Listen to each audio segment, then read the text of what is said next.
Hello friends, तो आज हम पढ़ने वाले हैं पहली बार क्लास 6 का साइंस चैप्टर 5 बॉडी मूवमेंट्स। तो चलिए स्टार्ट करते हैं। Human body and it's movement इसका फर्स्ट टॉपिक है। ह्यूमन बॉडी के बारे में तो आपको पढ़ा होगा, आप क्लास 1 से पढ़ते आ रहे हैं। तो आज हम केवल मूवमेंट्स पढ़ेंगे, बॉडी और उसके मूवमेंट। मूवमेंट्स तो आप समझ ही गए, चलना, दौड़ना, हाथ को ऊपर करना, ये सब मूवमेंट है। लेकिन ये सब मूवमेंट कैसे परफॉर्म होता है? जैसे ये एल्बो है, ये ऐसे ऐसे क्यों हो रहा है? क्यों हो रहा है? क्योंकि इसके बीच एक ज्वाइंट है, यहाँ पे इसका एक ज्वाइंट है यहाँ पे, जिसकी वजह से ये ऐसे ऐसे हो रहा है। अगर ये ज्वाइंट नहीं रहता तो केवल आपका हाथ ऐसे सीधे रहता, ऐसे ऐसे रहता, ये भी नहीं रहता ऐसे कल सीधे। ठीक है, तो इसी के बारे में नेक्स्ट टॉपिक हम पढ़ेंगे, ज्वाइंट्स।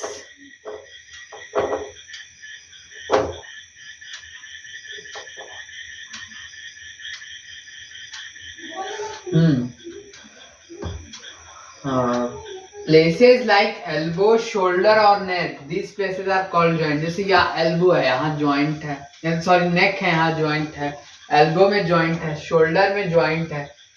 और अब हम पढ़ेंगे कितने टाइप के जॉइंट्स होते हैं। तो पहला आपका है बॉल एंड सॉकेट जॉइंट।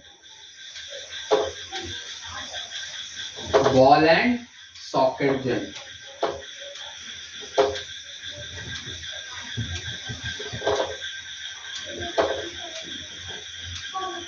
ठीक है। ये ज्यादा कुछ वो नहीं है, सिंपल है, एक बॉल टाइप का रहता है, देखिए कुछ ऐसे, ठीक है। उसके बीच में एक बॉल टाइप का आपका ऐसे रहेगा। ये जो ज्वाइंट है आप इसको आप 360 डिग्री में कर सकते हैं। ऐसे ऐसे हुआ, पूरा हो गया, 360 डिग्री है। ये भी नहीं, सॉरी, ये वो दूसरा ज्वाइंट होता है। ये आपका शोल्डर ज्वाइंट जो होता है, जो होता है बॉल एंड सॉकेट। और ये ज्वाइंट जो होता है आपका यहाँ पे, ये ज्वाइंट को कहा जाता है बॉल एंड सॉकेट, क्योंकि ये पूरा 360 डिग्री में घूम सकता है। ठीक है, इसका ऐसे कुछ रहता है, ठीक है, इसका एक ऐसे डायग्राम रहता है। दूसरा जो है आपका वो है पिवोटल ज्वाइंट।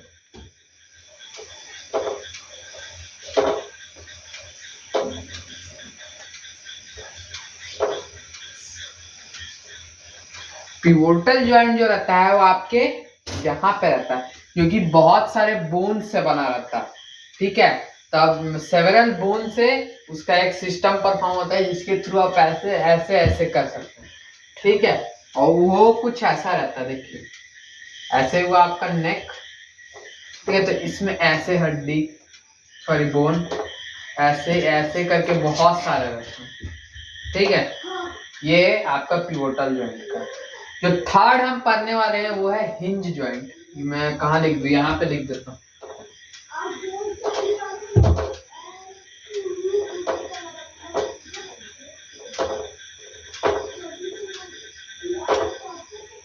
ठीक है, हिंज ज्वाइंट ये हमारे नी में होता है, जो कि 180 डिग्री तो पूरा घूम जाता है, ऐसे घूम जाएगा, फिर ऐसे घूम जाएगा, लेकिन 360 डिग्री में ये नहीं घूम पाता।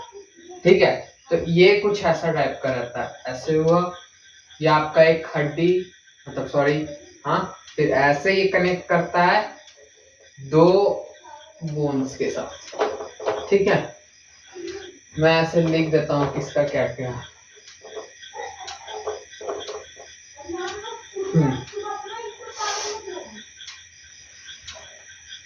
फिक्स्ड हिंज ज्वाइंट के बारे में हो गया। अब हम पढ़ेंगे फिक्स्ड ज्वाइंट के बारे में, आपका 4th नंबर।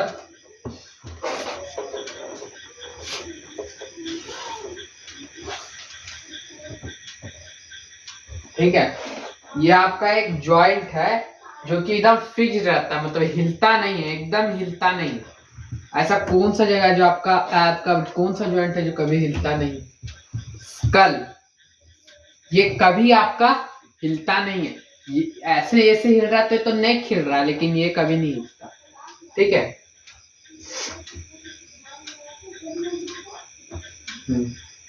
तो अब हम पढ़ने वाले जो बोन्स का फ्रेमवर्क होता है, तब बहुत सारे बोन्स जब मिलते हैं तो एक स्ट्रक्चर क्रिएट करते हैं, जिस स्ट्रक्चर को कहा जाता है स्केलेटन। स्केलेटन, ठीक है, स्केलेटन तो आप लोग जानते ही होंगे, हाँ आप लोग ने बहुत देखा भी होगा, या फिर मैं अपने ग्रुप में शेयर कर दूंगा। ठीक है, जब आप एक्सरे करवाते होंगे, जब आपका कहीं पैर हाथ टूट गया है, फिर बहुत दर्द हो रहा है बहुत टाइम से, जब आप एक्सरे करवाते होंगे तब आपको दिखता होगा कि कैसे रहता है, एक ब्लैक शीट रहता है ऐसे, जो कि आपको ऐसे नहीं दिखेगा, जब आप उसको लाइट के पास ले जाएंगे तब वो दिखता हो। कैसा दिखता है? ऐसा, कुछ ऐसा टाइप का दिखता है वो।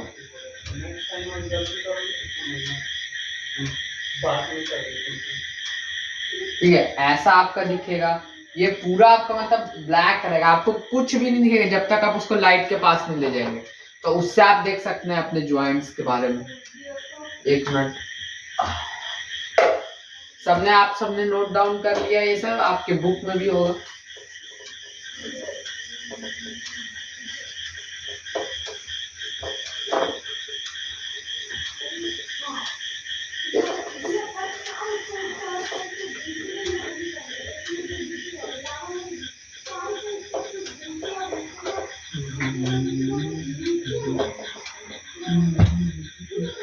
हम पढ़ने वाले हैं जो ज्वाइंट हमारे के मतलब, अब हम सॉरी ज्वाइंट नहीं, हम अपने फिंगर्स के बारे में पढ़ने वाले हैं। हमारा फिंगर्स का जो स्ट्रक्चर जो होता है, सॉरी ऐसा होता है, कुछ ऐसे हुआ आधा, फिर हुआ आधा, फिर हुआ आधा, ऐसे तीन हड्डी जब मतलब सॉरी तीन बोन्स जब मिलते हैं, तीन नहीं बहुत सारे बोन्स जब मिलते हैं तब हमारा ये होता है। इससे देखिए हम कुछ भी कर सकते हैं, कितनी इजीली मैं ऐसे ऐसे कर रहा हूँ। ये इन बोन्स का, इसमें एक ज्वाइंट है जिससे आप ऐसे भी कर सकते हैं, सब चीज आप इसे कर सकते हैं। ठीक है, भाई सेवरल बोन्स होते हैं। मैं एक बार डायग्राम बनाता हूँ फिर मैं बताता हूँ।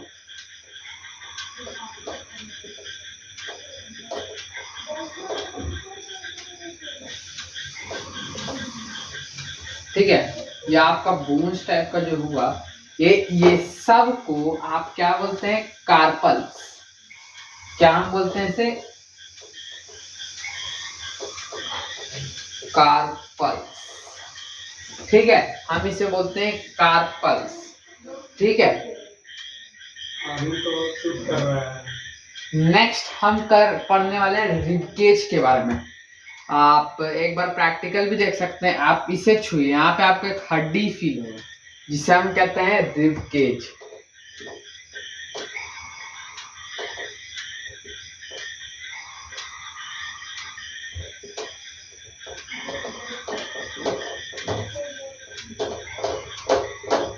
ठीक है, ऐसे आपका ऐसे ऐसे करके आपका रहता है। मैं कम बोन्स बना रहा हूँ लेकिन ज्यादा रहते हैं। मैं बस आपको समझाने के लिए एक स्ट्रक्चर के थ्रू बता रहा हूँ। ठीक है, ऐसे ऐसे ये सब कनेक्ट रहते हैं। ठीक है, ऐसे टाइप का कुछ स्ट्रक्चर कहलाता है जो रिबकेज। और एक किसको बचाता है? क्या बोलते हैं? लंग्स को। लंग्स जो होता है हमारा, जो एक ऑर्गन है हमारा, जो मैंने आपको पढ़ाया था क्लास 7 के, it is a very biggest gland in our body, जिसको ये प्रोटेक्ट करता है। ठीक है, ये रिबकेज आपको समझ आ गया? और ये जो एक रिबकेज होता है, इसके एक साइड 12 रिब्स रहते हैं और इस साइड भी 12, तो मिला के कितने हो? 24। ठीक है,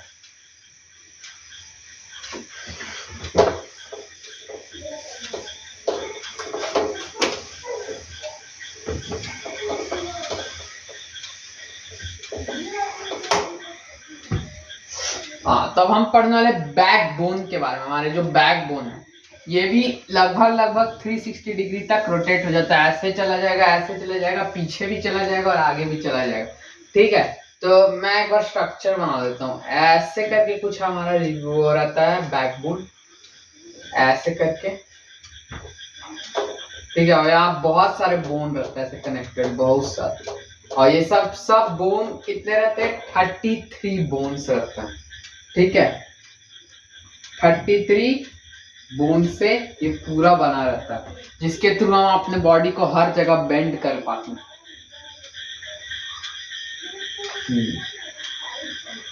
अब हम पढ़ने वाले शोल्डर ज्वाइंट के बारे में, सॉरी शोल्डर बोन्स के बारे में।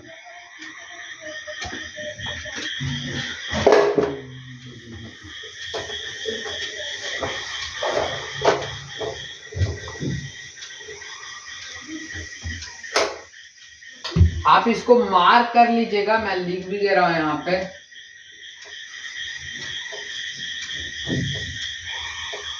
रिब के 12 बोन्स,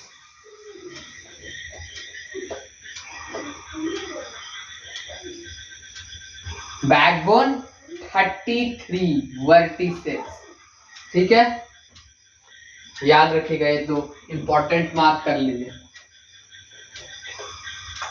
ये आपके क्वेश्चन में आ सकता है। अब हम बात करें शोल्डर के बाद, शोल्डर बोन्स के बारे में। देखिए हमारे शोल्डर में दो बोन्स रहता है, एक यहाँ पे बोन्स और एक यहाँ पे बोन, जो कि कनेक्ट होता है बॉल एंड सॉकेट जॉइंट के थ्रू। ठीक है, कुछ ऐसा टाइप का रहता है। इस चैप्टर में बहुत डायग्राम है, डायग्राम्स को आप बहुत अच्छे से देख लीजिएगा तो आपका हो जाएगा। ऐसे रहता है, एक ये रहेगा और एक ये रहेगा। ठीक है,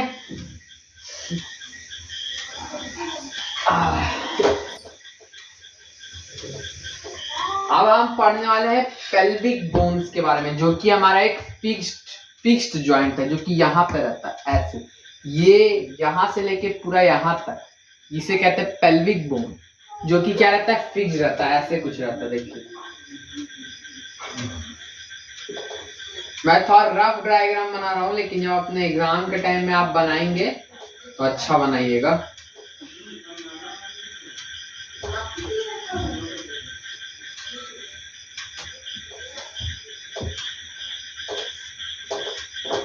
ठीक है, यहां से ये आपका बैक बोन को कनेक्ट करता है। ठीक है, ऐसा पेल्विक बोन रहता है हमारा, जो कि एक फिक्स्ड ज्वाइंट है। ठीक है, ये बैक बोन को कनेक्ट करता है। ठीक है,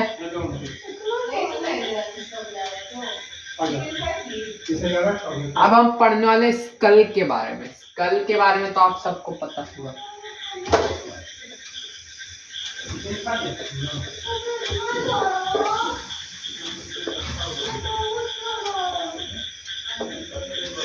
हाँ, क्या बोलते हैं, ये स्कल के बारे में आप लोग पढ़े होंगे। स्कल ऐसा रहता है, थोड़ा खराब डायग्राम में बना रहा हूँ, लेकिन आपको क्या समझाने के लिए।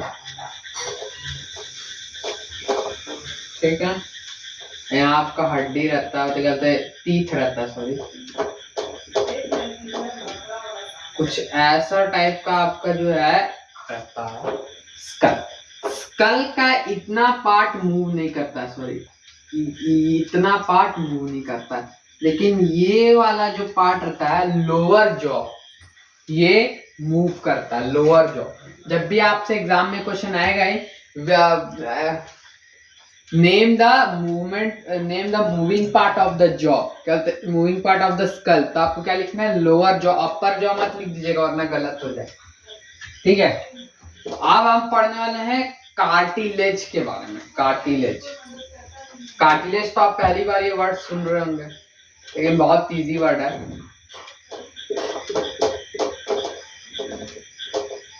कार्टिलेज, ठीक है, ये कार्टिलेज है आपका। ये कार्टिलेज क्या होता है, हम अपने कान, ये कान है मेरा, इसको हम लोग ऐसे करके पूरा कर सकते हैं। हमारा नाक है, इसको हम लोग ऐसे ऐसे कर सकते हैं।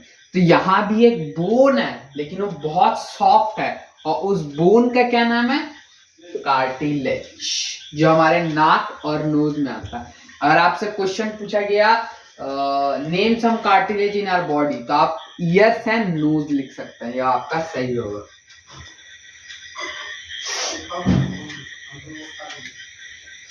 अब हम पढ़ने वाले मसल कॉन्ट्रैक्शन एंड रिलैक्सेशन। जब भी हम अपने बॉडी को ऐसे करते हैं तो ऊपर वाला कॉन्ट्रैक्ट करता है, नीचे वाला रिलैक्स करता है। जब हम ऐसे करते हैं तो नीचे वाला कॉन्ट्रैक्ट करता है और ऊपर वाला रिलैक्स करता है। ठीक है, आपको ये समझ आ गया। अब हम पढ़ने वाले हैं gait of animals. Gait of animals एक बुक है, ठीक है, जहां पे क्या बोलते हैं, इन सबके मूवमेंट के बारे में लिखा हुआ। चलिए एक बार देखते हैं क्या है। पहला आपका गेट ऑफ एनिमल्स में आपके बुक में जो दिया है वो है अर्थवॉर्म। अर्थवॉर्म के पास कोई बोन्स नहीं होते हैं, ठीक है।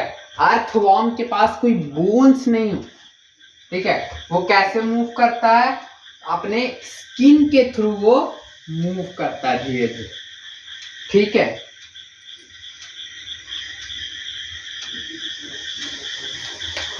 जब उसकी बॉडी पहले वाला मूव करता है तो उसका, जैसे आपका ये हुआ अर्थवॉर्म, तो जब वो मूव किया आगे बढ़ा तो ये कभी मूव करता है, ये मूव करता है, ये रिलैक्स करता है, फिर ये मूव करता है, फिर ये रिलैक्स करता है, ऐसे ऐसे ये दोनों चलता है, ठीक है। नेक्स्ट है आपका स्नेल।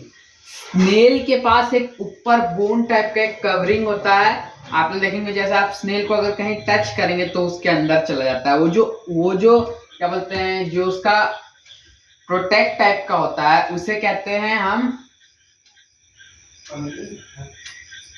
स्नेल का बोन कहते हैं। स्नेल उसके अंदर चला जाता है जो कि एक बोन होता है, ठीक है। स्नेल भी ऐसे ही मूव करता है जैसे अर्थवॉर्म मूव करते हैं, कि इसके पास भी कोई बोन्स नहीं होते।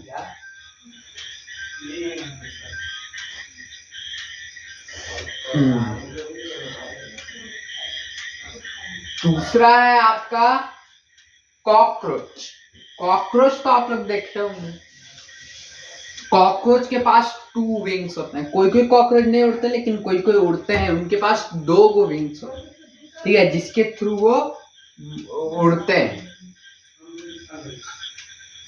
और जो कॉकरोच होता है उसके पास 3 लेग्स होता है, उसके पास बोन होते हैं, याद रखिएगा। ये मत लिख दीजिएगा कि कॉकरोच के पास बोन्स नहीं होते हैं, ठीक है। और नेक्स्ट जो आपका है वो है बर्ड्स। बर्ड्स के पास ऑब्वियसली बोन्स होते हैं। वो हमारे जैसे ये हैं, उनकी जो फॉरलिम्स ये हैं, ये मॉडिफाइड किस्म होते हैं विंग्स में, जिसके थ्रू वो उड़ पाते हैं, ठीक है।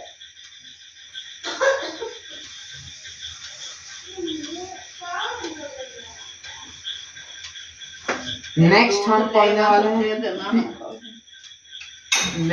पढ़ने वाले हैं फिशेस के बारे में, ठीक है। फिशेस के पास स्ट्रीमलाइन बॉडी होती है। स्ट्रीमलाइन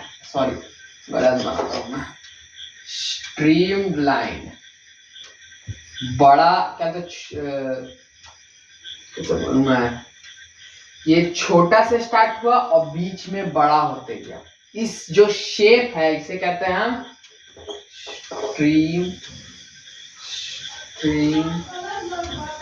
लाइन, ठीक है। ये जो हम इसे कह रहे हैं, ये शेप को हम कहते हैं स्ट्रीम लाइन।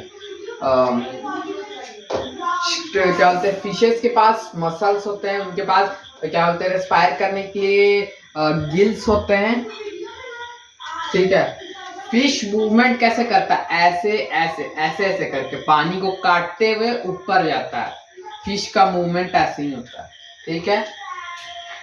नेक्स्ट हम पढ़ते हैं हाउ डू स्नेक्स मूव।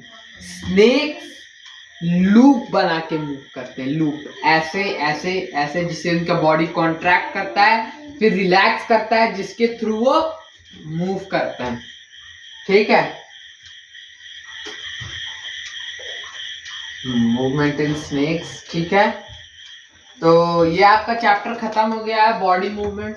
आपको कोई डाउट हो, मैंने ये आपको थोड़ा जल्दी पढ़ाया है, जिससे अगर एग्जाम के एक दिन पहले भी आप वीडियो देख रहे हो तो आप ठीक से पढ़ ले। कहाँ गए माँ?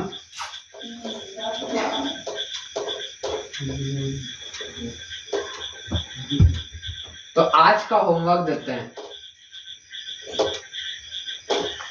और होमवर्क देने से मैं पहले बोल दे रहा हूँ कि मैं जो पिछले क्लास में होमवर्क देता हूँ वो कोई हमारे चैनल पे नहीं भेजता, जो कि बहुत खराब है। मैं हमेशा कीवर्ड्स और एनसीईआरटी रीडिंग का होमवर्क देता हूँ। कम से कम आप वो दोनों कर लें तो बहुत है, ठीक है। और आपको कोई भी डाउट हो तो आप हमारे इंस्टाग्राम चैनल पे भेज सकते हैं, इंग्लिश एंड टॉपर्स पे, ठीक है। एनसीईआरटी का आपका रहेगा, पहला आपका कीवर्ड्स रहेगा, फिर हम क्वेश्चन आंसर देखते हैं।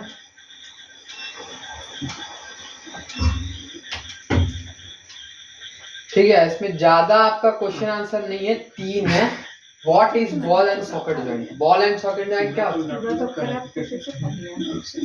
बॉल और सॉकेट, मतलब एक बॉल रहता है, वो एक सॉकेट में जाके मिलता है, जिसे हम कहते हैं बॉल एंड सॉकेट जॉइंट। ये बहुत अच्छे से आपकी बुक में रखा है, आप देख के पढ़ सकते हैं।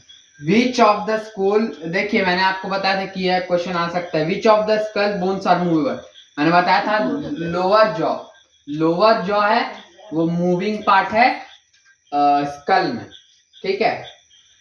Y can our elbow not move backward? हाँ, ये जो हमारा एल्बो है ये क्या बोलते हैं, पीछे की तरफ नहीं जा सकता, क्योंकि इसमें एक हिंज जॉइंट है, जो कि पीछे की तरफ नहीं, केवल एक साइड जा सकता है, और इधर इधर जा सकता है, और कोई डायरेक्शन में नहीं जा सकता, ठीक है। मैंने सब बता दिया आपको। तब आप क्वेश्चन 1 ले लीजिए, 2 ले लीजिए, 3 भी ले लीजिए, और प्लस लास्ट आपका एनसीईआरटी रीडिंग, ठीक है।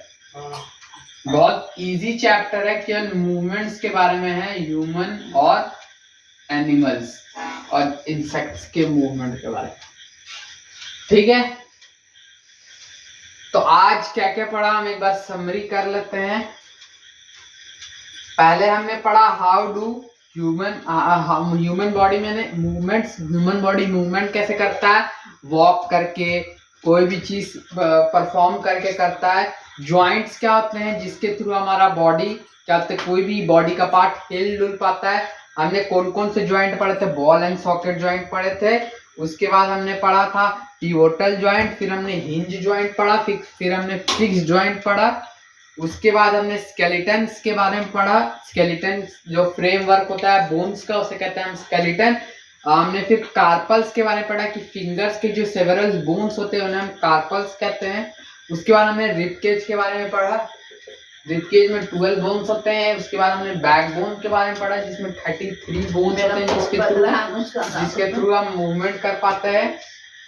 उसके बाद हमने शोल्डर बोन्स और पेल्विक बोन्स के बारे में पढ़ा, ठीक है। शोल्डर बोन्स और ये जो फिक्स जो जॉइंट है जो हमारा पेल्विक, उसके बारे में पढ़ा। फिर हमने स्कल के बारे में पढ़ा, सॉरी स्कल क्या ना पढ़ा कि वो एक फिक्स जॉइंट है और उसका मूवेबल पार्ट क्या है, लोअर जॉ, ठीक है। उसके बाद हमने कार्टिलेज के बारे में पढ़ा कि जो हमारे कान में रहता है और नाक में रहता है, ठीक है। उसके बाद हमने पढ़ा मसल कॉन्ट्रैक्शन एंड रिलैक्सेशन। जैसे हम ऐसे करते हैं तो कॉन्ट्रैक्ट होगा अपर बोन, और ऐसे करेंगे तो ऐसे करेंगे तो अपर बोन कॉन्ट्रैक्ट होगा और लोअर बोन रिलैक्स होगा। इसके ऐसे करेंगे तो लोअर बोन कॉन्ट्रैक्ट होगा और अपर बोन रिलैक्स होगा, ठीक है।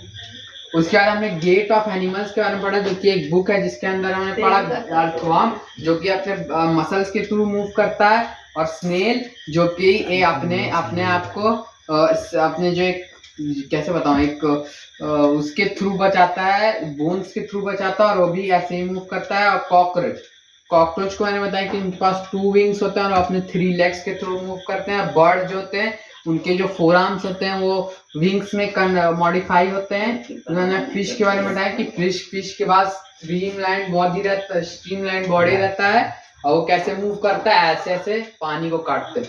उसके बाद हमने स्नेक्स के बारे में पढ़ा जो लूप बना के मूव करते हैं, ठीक है। तो आज के लिए इतना ही, ओके बाय।